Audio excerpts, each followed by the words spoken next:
नमस्कार साथियों, मैं आपका अपने channel research in astrology and palmistry में बहुत बहुत स्वागत करता हूं। जैसा कि आप पहले से जान रहे हैं कि हमारे चैनल के माध्यम से करेंट इवेंट और पास्ट इवेंट, जो वर्तमान में जो महत्वपूर्ण मुद्दे चल रहे हैं उससे रिलेटेड जो ग्रह की परिस्थितियां हैं, ग्रह गोचर के जो रिलेशंस इंटरनली बनते हैं, इन सबों का डिस्कशन और उसका पास्ट से कनेक्शन को लेके मैं वीडियो अक्सर लाता रहता हूं, जो ज्योतिष को लेके काफ़ी महत्वपूर्ण हो जाता है आपको जानना। तो चलिए, आज का जो टॉपिक्स है वो current transit of the planets, यानी जो प्लैनेट्स हैं, जो ग्रह हैं, ग्रहों के जो गोचर हैं, वर्तमान में कौन सा ग्रह कहाँ पे ट्रांजिट कर रहे हैं और किस डेट के बाद वो अपना हाउस चेंज करेंगे और उसका क्या अफेक्ट आएगा आपके लाइफ पे, हमारे लाइफ पे, और कुंडलीगत यानी जो जो इंडिविजुअली जिनका जो कुंडली है उसके अकॉर्डिंग से उनमें क्या रिलेशन बन पाएगा। तो आइए, जैसा कि ब्लूप्रिंट आज मेरे पास है ये करंट ट्रांजिट को लेके प्लैनेट्स का, तो सबसे पहले हम लोग चर्चा करेंगे मरकरी का। तो मरकरी प्लैनेट जो है ये 7 अप्रैल 2020, मरकरी प्लैनेट 7 अप्रैल 2020 को 2:23 PM में यानी अपराह्न में ये ट्रांजिट कर जाएगा मीन राशि में, यानी पीसेस में ये ट्रांजिट करेगा। इसके बाद अगर हम चंद्रमा की बात करें तो चंद्रमा 31 मार्च को ही, रिसेंटली अभी जो डेट पास हुआ 31 मार्च 2020 को जेमिनी में चला गया है, मिथुन में 6:05 मॉर्निंग में 31 मार्च को। तो ये करंट ट्रांजिट इसका मून का यहाँ चल रहा है, मरकरी का जस्ट आने वाला है 7 अप्रैल 2020 को मीन राशि में। वेनस जो प्लैनेट है इसका ट्रांजिट 28 मार्च को ही हो चुका है और ये 1 अगस्त 2020 तक रहेगा टॉरस में। जुपिटर 30 मार्च को ही ट्रांजिट किया और ये 30 जून 2020 तक रहेगा। 30 मार्च को ये 3:54 पे कैप्रिकॉर्न में चला गया है मकर राशि में और ये 5:21 30 जून 2020 तक ये रहेगा जुपिटर आपका मकर राशि में, कैप्रिकॉर्न में रहेगा। इसके बाद अगर हम बात कर लें सन का, तो सन आपका 14 मार्च 2020 को ही ट्रांजिट कर चुका है 11:53 पे और 13 अप्रैल 2020 तक ये मीन राशि में ही रहेगा। तो देखिए, मीन राशि में ये 14 मार्च 2020 को ऑलरेडी जा चुका है और ये मरकरी और सन का कॉम्बिनेशन 7 अप्रैल के बाद बनना शुरू हो जाएगा, क्योंकि मरकरी भी आपका मीन राशि में चला जाएगा 7 अप्रैल 2020 को 2:23 अपराह्न पे। ये मरकरी और सन, ये दोनों का जो कॉम्बिनेशन बनेगा, मीन राशि का मतलब हो गया आपका 12th हाउस, ये दोनों का जो कॉम्बिनेशन बनेगा बुधादित्य योग का निर्माण करता है। तो ये बुधादित्य योग का निर्माण कहीं ना कहीं ओवरऑल बेनिफिशियल्स रहेगा और अगर खासकर उनके लिए काफ़ी बेनिफिशियल रहेगा जिनके कुंडली में बुधादित्य योग बन रहा है। तो अब सवाल ये आता है, क्या आपकी भी कुंडली में बुधादित्य योग बन रहा है क्या? तो इसके लिए आप बेहिचक संपर्क कीजिए, एक बार कुंडली एनालिसिस करवाइए, कुंडली फॉर्मेशन कराइए, ताकि आपके महत्वपूर्ण योगों के बारे में जानकारी मिल सके। अब आते हैं नेक्स्ट, हम लोग सन का देख लिए। इसके बाद आता है मार्स, जो मंगल प्लैनेट है, इसका 22 मार्च को ही ट्रांजिट हो चुका है और ये 4 मई 2020 तक रात 8:39 में ये ट्रांजिट खत्म हो जाएगा। और अभी जो चल रहा है मार्स का ट्रांजिट वो कैप्रिकॉर्न में ही है, 14:40 22 मार्च को ये ट्रांजिट कर चुका है, यानी रिसेंटली जो इसका जो अभी चल रहा है मार्च का, क्योंकि आज का डेट 4 अप्रैल 2020 को जो डेट, इस डेट में जो हम वीडियो एनालाइज कर रहे हैं, वीडियो जो बना रहे हैं, इस डेट में आप प्लैनेट्स का जो ट्रांजिट देखेंगे तो मंगल प्लैनेट 22 मार्च 2020 को ही 2:40 पर अपराह्न में, दोपहर के टाइम में ये ट्रांजिट कर चुका है। तो थोड़ा सा ये अंतराल पे आप देखेंगे सन का, मरकरी का बुधादित्य योग बना और यहाँ पे कैप्रिकॉर्न में 2 प्लैनेट चले जाएंगे, जुपिटर के साथ मंगल चला जाएगा, जो ऑलरेडी 30 मार्च से वो युति में आ गए हैं, कॉम्बिनेशंस बन गया है। सैटर्न की अगर हम बात करें तो 24 जनवरी 2020 से ही कैप्रिकॉर्न में पड़ा हुआ है और ये जो खुद की हाउस होती है सैटर्न का, तो ये कहीं ना कहीं सैटर्न बेनिफिशियल्स है और ओवरऑल अच्छा एस्पेक्ट रहेगा इसका सैटर्न का। 9:56 24 जनवरी 2020 को ये ट्रांजिट किया था। 29 अप्रैल 2020 तक 7:52 पे ये ट्रांजिट को ओवर करेगा, कंप्लीट हो जाएगा इसका ट्रांजिट, फिर ये आगे चला जाएगा, कैप्रिकॉर्न से अगले हाउस में जाएगा।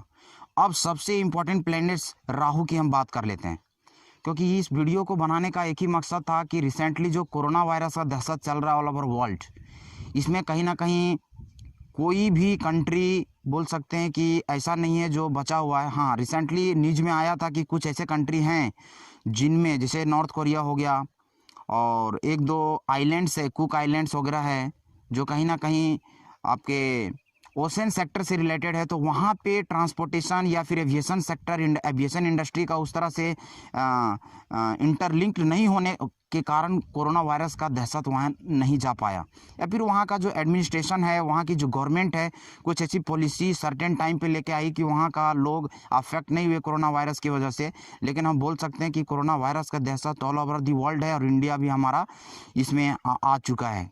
तो कहीं ना कहीं ये इस वीडियो से हम लोग रिलेट करने का भी कोशिश करेंगे कि जो प्लैनेट्स है, यानी एस्ट्रोलॉजिकल पॉइंट ऑफ व्यू से, astrological explanation point of view से अगर हम बात करें, तो इस प्लैनेट्स का जो ट्रांजिट हुआ है, इस प्लैनेट्स का जो लोकेशन अभी रिसेंटली चल रहा है, वो इस डिजीज़ को कहाँ वेरीफाई करता है, कहाँ तक एक्सप्लेन कर पाता है। तो जैसा कि आप जान रहे हैं कि कोरोना वायरस जो है कहीं ना कहीं ये बैक्टीरियल या वायरस इन्फेक्टेड डिजीज है। तो जो इसका जो कारक होता है वो राहु प्लैनेट्स को माना जाता है, क्योंकि राहु डिजीज को इंडिकेट करता है, हिडन डिजीज को इंडिकेट करता है। और ये सर्टेन मतलब अचानक इस चीज़ों को बढ़ाने का काम राहु करता है, अचानक इस तरह का रोग बढ़ता है और इसका दहशत जो है आउट ऑफ कंट्रोल हो जाता है, तो इस प्लैनेट्स के ही कारण होता है। तो अब हम लोग राहु की गोचर के बारे में चर्चा करें तो 7 मार्च 2020 को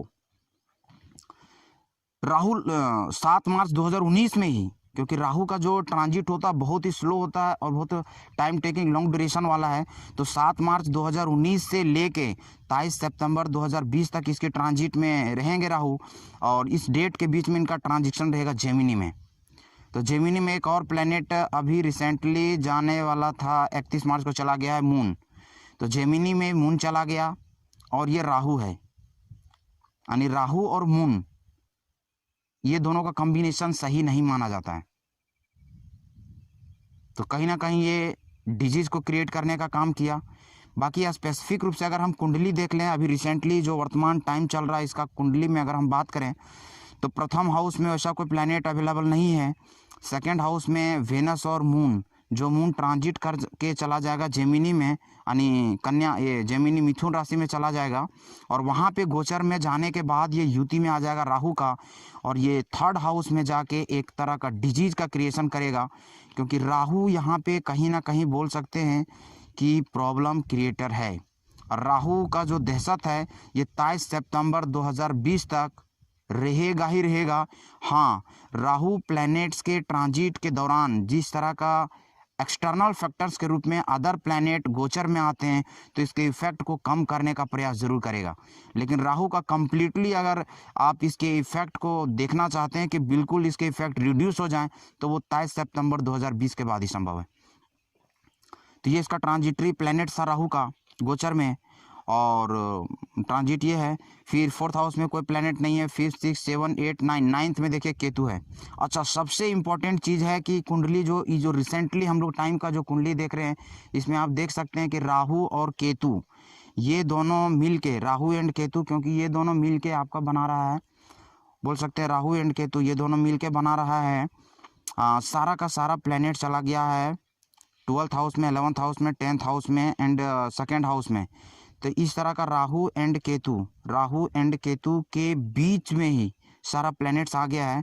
तो ये काल सर्प दोष का निर्माण कर रहा है। तो काल सर्प दोष का निर्माण करना कहीं ना कहीं आपके करंट टाइम को मुश्किल में लाने का काम करता है, और काल सर्प दोष ही इसका एक प्रॉपर एक्सप्लेनेशन बोल सकते हैं कि ये जो कोरोना वायरस का दहशत है ये काल सर्प दोष के ही कारण बना हुआ है।